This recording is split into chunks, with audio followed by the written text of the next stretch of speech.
Have you ever stood on a beach, watching a wave crash and retreat, and wondered where all that water goes, only to see another wave form and rise again?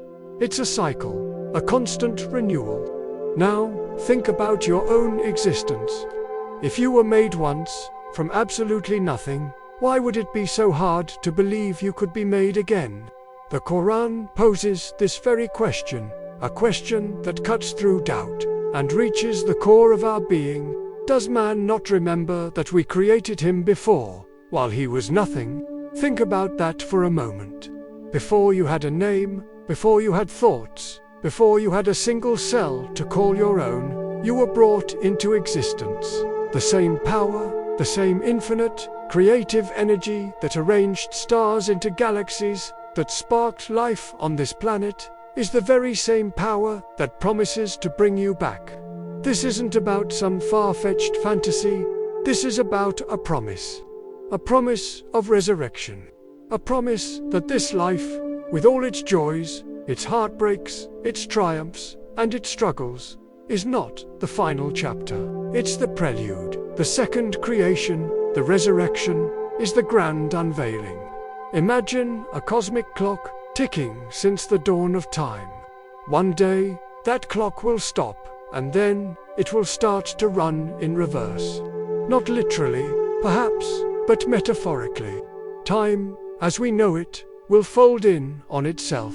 The atoms that make up your body, which have scattered to the four corners of the earth, will be called back.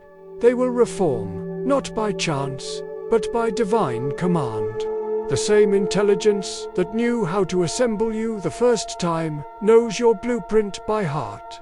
Every cell will find its place.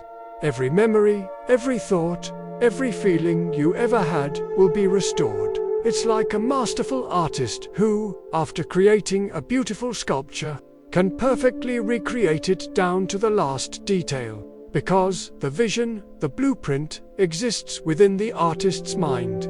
The Creator's knowledge of you is infinitely more profound.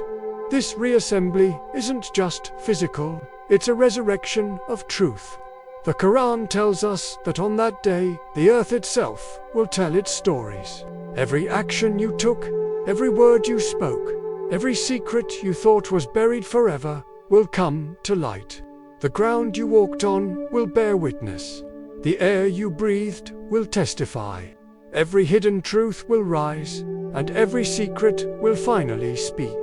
This isn't meant to be a scary thought, but a sobering one. It's a call to live with intention, to live as if every moment matters, because it does. Your life is being recorded in the most intricate detail, not on some celestial hard drive, but in the very fabric of existence. So, what is resurrection? It's not just about coming back to life. It's about divine recycling on a cosmic scale. It's the ultimate act of accountability and justice. It's the universe being reset to a state of perfect clarity, where everything is seen for what it truly is. We see echoes of this concept all around us in nature.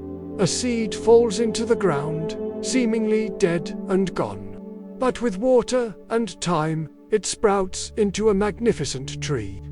A caterpillar encases itself in a chrysalis, a tomb of its own making, only to emerge as a beautiful butterfly. These are not just biological processes, they are signs, reminders from the Creator about the cycle of death and rebirth. They are small-scale resurrections happening every single day. Why would the one who orchestrates these minor miracles hesitate at the grand finale? The power that can turn a barren desert green after a rainfall is the same power that can bring life back to dormant bodies. The energy that fuels the sun, that holds the planets in their orbits, is the same energy that will rebuild your soul. This brings us to the core message, the moral of this grand story. You were made from nothing. Your origin story is a miracle of creation, but your destination, that's not predetermined. Your choices, your actions, your intentions in this life, they are the building blocks of your next existence. They decide what you return to. Will you return to a garden of peace, a reward for a life lived with kindness, integrity, and faith? Or will you return to a state of regret, facing the consequences of a life spent in heedlessness? The materials are the same for everyone: time, free will, a conscience. But the structure you build is entirely up to you. This life is the workshop. You are the craftsman. Your deeds are your tools. Every day is an opportunity to add a beautiful, sturdy brick to your eternal home. Every act of charity, every kind word, every moment of patience, every prayer offered with a sincere heart, they are not forgotten. They are investments in your eternal future. Conversely, every injustice, every lie, every moment of arrogance, they also leave a mark. They are cracks in the foundation, weaknesses in the structure. The day of resurrection is when the final inspection happens, and the quality of your work will be laid bare for all to see. So, let's not view resurrection as a distant, abstract concept. Let's see it as the ultimate motivation. It's the reason to be better today than we were yesterday. It's the reason to forgive, to love, to strive, and to hold on to hope, even when things seem bleak. Because the same God who created you from nothing has promised to bring you back. And his promise is true. This life is a test, a journey, a preparation. The resurrection is the homecoming.